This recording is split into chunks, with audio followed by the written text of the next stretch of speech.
Друзі, всім привіт! З вами Юля і Ваня, і ви на нашому каналі про життя та подорожі. І сьогодні ми в Спліті. Показуємо вам, що подивитись, де поїсти, і ділимося секретним місцем, про яке не знають туристи. Ну що, беріть каву і погнали гуляти. Дорогою до Спліта зупинились на ось такій крутій оглядовій точці. Зараз будемо тут снідати. Приєднуйтесь, друзі. З таким видом просто неможливо не насолоджуватися. Ну все, повертаємось до Спліта, який є другим за величиною містом у Хорватії і ключовим центром Далмації на східному узбережжі Адріатики. Це місто, де історія не десь у музеї, а буквально під ногами. Його історія багатошарова. Поселення виникло як грецька колонія у 3-2 столітті до нашої ери, а у 305 році територія стала місцем резиденції римського імператора Палацу Діоклетіана, зведеного наприкінці 3-го на початку 4-го століття вже нашої ери, який з часом перетворився на живі квартали зі своїми двориками, арками, сходами та маленькими площами. Найцікавіше, що Спліт – це не руїни, а місто, яке продовжує жити всередині цієї античної оболонки. Магазини, кав'ярні, апартаменти – усе це буквально вшито в старі стіни. Саме за цю унікальну цілісність комплекс внесли до списку Всесвітньої спадщини ЮНЕСКО у 1979 році. Місто сильно залежить від сезону. Влітку воно максимально активне. Більше людей, більше шуму, більше вечірнього життя. У міжсезоння воно стає тихішим і своїм. Тоді видно побут, ритуали і як місто живе для місцевих, а не для гостей. Це два різні Спліти, і обидва по-своєму цікаві. У підсумку Спліт – це про багатошаровість, античний фундамент, середньовічні та новіші шари і сучасне місто, яке не ховає минуле, а живе разом із ним. І так, якщо десь ловили відчуття, що локація знайома, Палац Діоклетіана ще й потрапив у серіали на кшталт Game of Thrones. Дуже неочікувано, але свою екскурсію по старому місту ми починаємо з ринку Пазар. Він знаходиться біля східної стіни Діоклетіанового палацу і є прямо таки животом міста. Тут можна купити як сувеніри, так і фрукти, різні сири та все, що тільки душа забажає. Пазар – це не туристичний ринок, а місце, де місто реально живе щодня. Він розташований просто біля східної стіни Палацу Діоклетіана, навколо домініканського комплексу. Тому ти ніби купуєш помідори в декораціях античної історії. Колись ринок був в іншій частині старого міста, але з ростом Спліта йому стало тісно. Тому Пазар переїхав сюди і став справжнім животом міста. Атмосфера топ. Кольори, запахи, продавці перегукуються, люди торгуються, і ти одразу відчуваєш Далмацію. По товарах класика – фрукти й овочі, оливкова олія, місцеві наливки, ракії, сувеніри та різноманітні дрібнички. Порт в Спліті – це ворота в Далмацію. Він є найбільшим портом в країні. І взагалі він працює не лише в туристичний сезон, як порти в більшості міст Хорватії. Він працює цілий рік. Ви можете подивитися, як багато тут різних паромів, човнів. І з порту в Спліті можна добратися не лише на острови в Хорватії, а також і в Італію. У Спліта з морем дуже давній зв'язок. Ще грецькі поселенці з острова Віс створили тут торгову станцію Аспалатос, а потім римляни розвивали порт поруч із майбутнім палацом Діоклетіана. По суті, саме з цієї бухти й почалося те, що сьогодні стало містом. Сьогодні найбільший пасажирський порт Хорватії, а у 2024 році через нього пройшло майже 6 мільйонів пасажирів. Звідси легко стрибнути на швидкий рейс до Хвара або зловити інші лінії по Далмації. Одразу напроти порту розташована автобусна станція та залізничний вокзал. І вони знаходяться в близькій доступності до старого міста. куди ми і прямуємо. Розкажу вам одну цікаву легенду-жарт. Є така місцева байка про те, що банана-спліт вигадали у Спліті, що давним-давно один чоловік, який продавав морозиво, побачив, що свариться молода пара. Він взяв банан, розділив його навпіл, поклав туди 3 кульки морозива і приніс цій парі як подарунок. При цьому сказавши, що ви в Спліті, а цей десерт для вас – банана-спліт. Але насправді, друзі, це така просто легенда, яка не має нічого спільного з містом Спліт, хоча назва дійсно подібна. Навіть на сайті міста офіційно вказано, що ні, ми не є батьківщиною цього десерту. Ось такі легенди іноді вигадують для того, щоб привабити туристів. А тепер Ріва. Це головна набережна Спліта. Той самий променад, де місто буквально виходить до моря. Тут атмосферу зчитуєш без пояснень. Пальми, тераси кафе, повільні прогулянки, човни на тлі і постійний гул розмов. Її теперішній вигляд складався не за один раз. Як міський променад вона сформувалася у 19 столітті, коли Спліт активно оновлювали під більш європейський формат, зокрема в часи французького впливу. Вдень тут яскраво і шумно, а ввечері все переходить у м'яке світло та спокій. І ще один кайф. Ти буквально відчуваєш контраст. Позаду кам'яне старе місто, попереду море. І Ріва з'єднує це все в один простий маршрут, який хочеться пройти туди і назад без жодного плану. Ми зараз знаходимося в західній частині Ріви. Здається, що це місце було збудовано досить давно, але насправді ні, воно свіженьке. Будівництво почалося в 2011-му, головна частина була побудована вже в 2013-му. І, до речі, для будівництва використовували білий камінь з Браччю. І це місце таке сучасне і досить популярне не лише серед туристів, а також серед місцевої молоді. Люди приходять сюди подивитися на місто, на порт і просто провести час. А це Матеюшка, маленька бухта, з якої протягом багатьох століть виходили в море чоловіки для того, щоб годувати свої родини. Навіть зараз ці човни і сітки – це жива історія.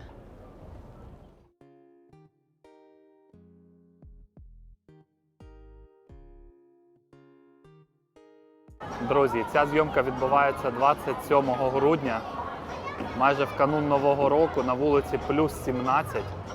Нагадую, що ми у Спліті. Багато людей у футболках взагалі на вулиці. А тут така от несподіванка, як і у Макарській, ковзанка.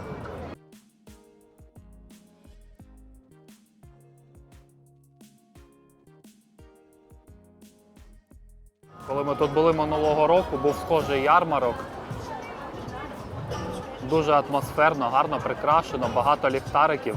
Зараз просто цього не видно, але ввечері тут взагалі дуже особлива атмосфера. Тільки погляньте, яке народне гуляння. Клас! Друзі, а це місце нам порадила місцевий екскурсовод. Тут продаються місцеві смаколики з фастфуд. Але зверніть увагу, оплата тільки готівкою, жодних карт. Минулого року ми тут перекусили, і це реально зайшло. Взяли свіжу булочку всередині айвар і чевапчичі. Просто, але дуже смачно. Рекомендуємо. Ну а зараз ми дійшли до Хорватського національного театру у Спліті. Це той самий яскравий жовтий будинок на площі Гая Булата, який виглядає урочисто навіть у будній день. Його відкрили 6 травня 1893 року, і для свого часу це був реально гігант. Зал мав близько 1000 місць, коли в місті жило 16 тисяч людей. Проєкт зробили архітектори Еміліо Вічієті та Анте Бежіч, а спершу Тут часто виступали гастрольні трупи, бо власного постійного ансамблю ще не було. Найдраматичніший момент – пожежа в лютому 70-го року, після якої театр майже знищило, і його відновлювали ціле десятиліття. Урочисте відкриття після реконструкції 19 травня 1980 року. Сьогодні це повноцінна сцена з оперою, драмою та балетом, де щороку дають сотні вистав.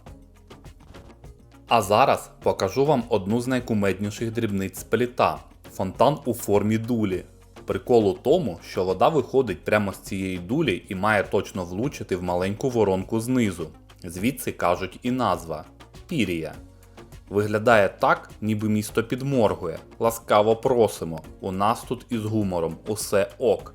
А зловити кадр, коли вода реально тече – це ще той квест. Тож якщо пощастило, вважай джекпот. Погнали далі. Буквально поруч народна площа П'яцца – місце, де Спліт традиційно виходить на каву. Тут завжди людно і живо. Архітектурно площа цікава тим, що вона формувалася вже поза первинними межами палацу, коли місто розросталося в середньовіччі. Традиційно тут відбуваються різноманітні міські заходи, і сьогодні нам ще й пощастило натрапити на передноворічний концерт місцевого кавер-бенду. Ми зависли там хвилин на 30. На цій же площі є римський годинник 15 століття. Головна фішка в тому, що замість 12 годин тут 24 – рідкісна штука для Європи. На П'яцца є будівля, яку легко пройти, якщо не підняти очі. Цей палац збудували наприкінці 14 століття для сплітського шляхтича Ципріана де Ципріаніса. Пам'ятка вирізняється двома рідкісними для світської забудови вікнами з 6 прорізами та подвійними колонами в пізньороманському стилі, а також рельєфом святого Антонія Пустельника. Неймовірна краса. Друзі, у Спліті на кожному кроці ви знайдете джерело питної води. Фонтанчики по всьому місту, що дуже класно і корисно, особливо у літні спекотні дні. Але наш Бурбонік теж зацінив. Вже, мабуть, це 3-й чи 4-й фонтан.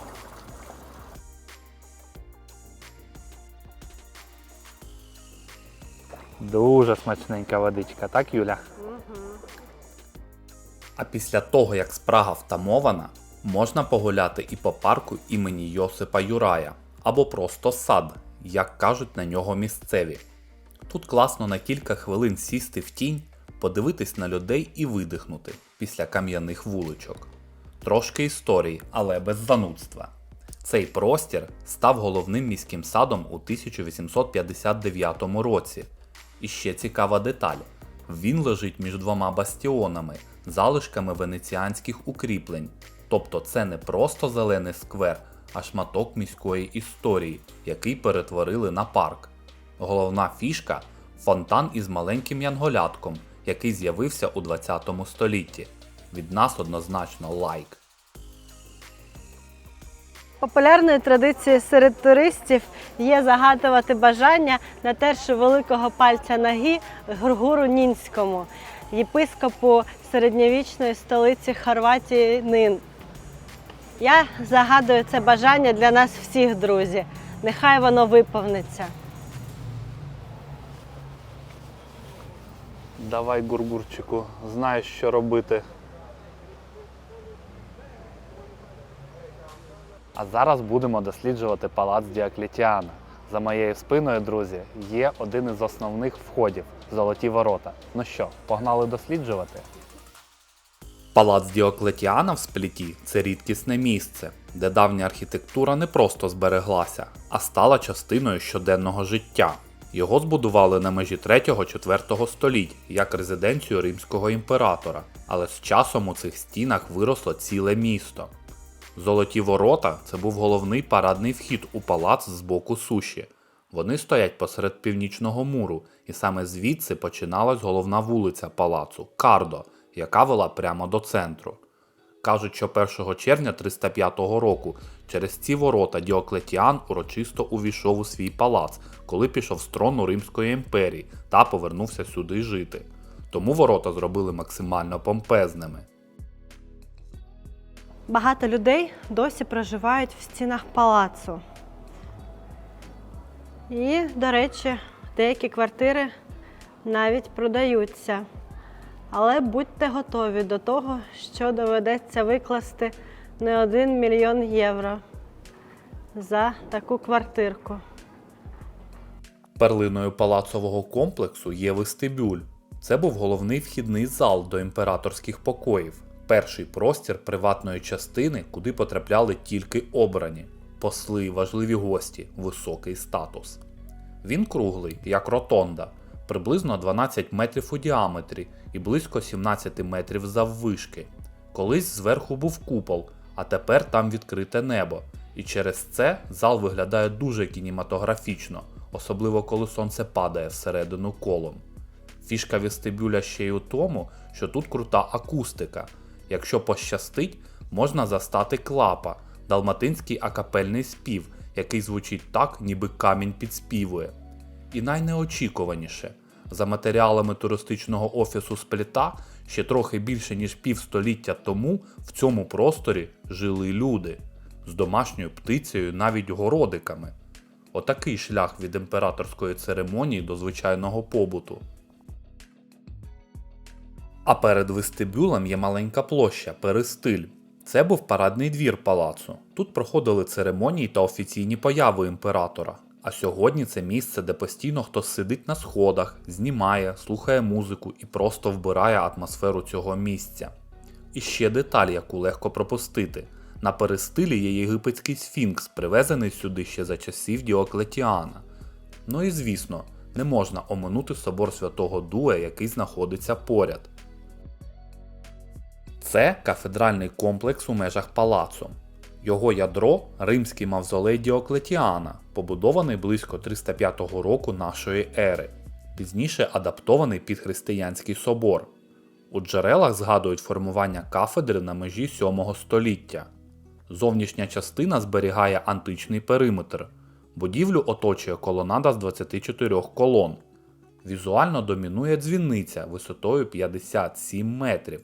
За інформацією, яку вдалося знайти, її почали зводити в 13 столітті, а наприкінці 19 століття вона була ґрунтовно реконструйована і частково змінена. Патрон собору і міста – святий Домній, єпископ Салони, який загинув під час переслідувань на початку 4 століття. Просто нагадую, друзі, під час запису цього відео був майже канун Нового року.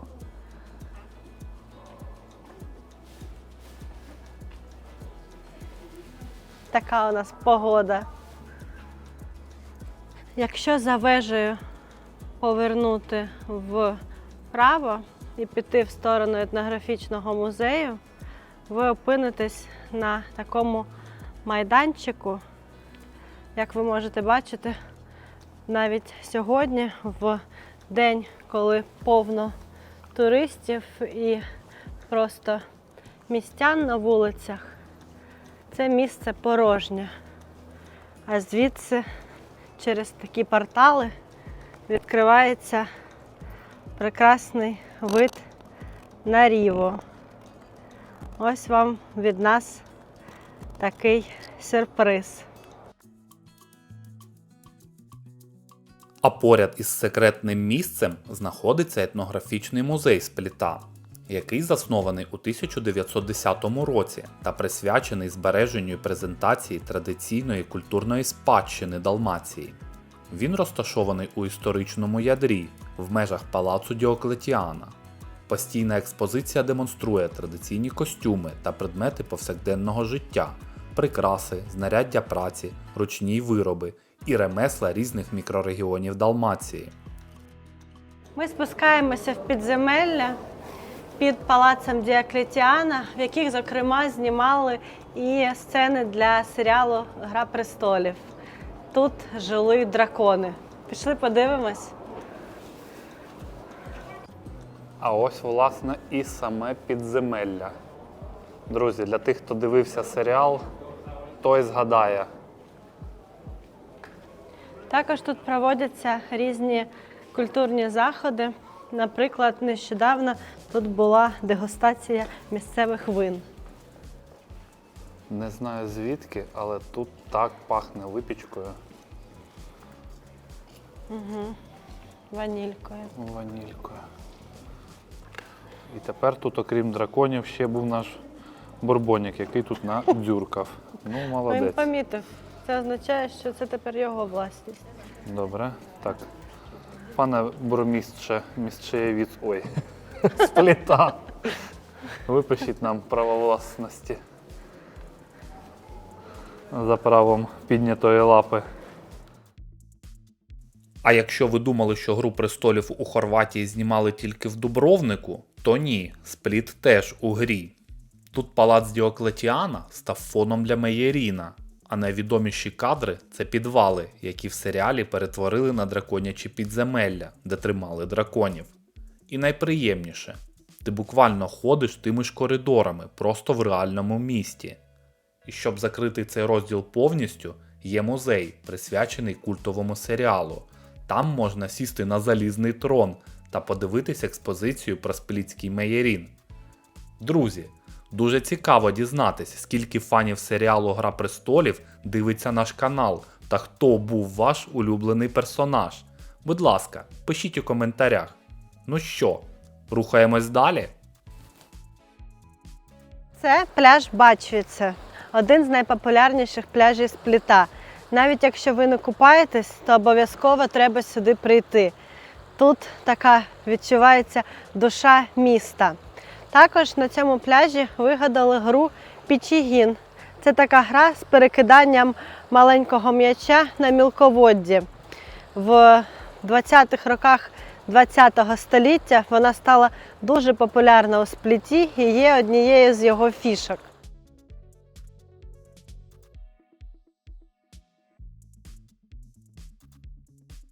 Ми зараз знаходимося в частині міста, такій більш європейській, ніж стародавня центральна частина. Тут, зокрема, знаходиться готель «Парк» за моєю спиною.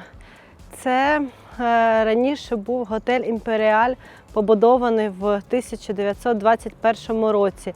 І взагалі весь цей район, він такий більш європейський, показує нам будинки, вілли 20-х років ХХ століття. Дуже приємно прогулятися, тут зовсім інша атмосфера, ніж в центральній частині. Це той самий класичний люкс, який багато хто знає ще з історичною назвою «Імперіал». Готель відкрився у 1921 році, а з 1938-го працює як готель «Парк». Усередині 72 номери, тераса з відкритим басейном, ресторан та велнес-спа. По категоріях є все від стандарт, суперіор до дворів нових делюкс і топів Executive Suite з джакузі назовні. По цінах у сезонних оглядах 2025 року вони стартували від 240 євро, а в міжсезоння приблизно від 170 за ніч. Але в липні-серпні, звісно ж, буде суттєво дорожче. Ну що, друзі, дякуємо, що додивилися це відео до кінця. Будемо вдячні за вашу підписку, вподобайку і залишайте ваші коментарі. До нових зустрічей. Па-па!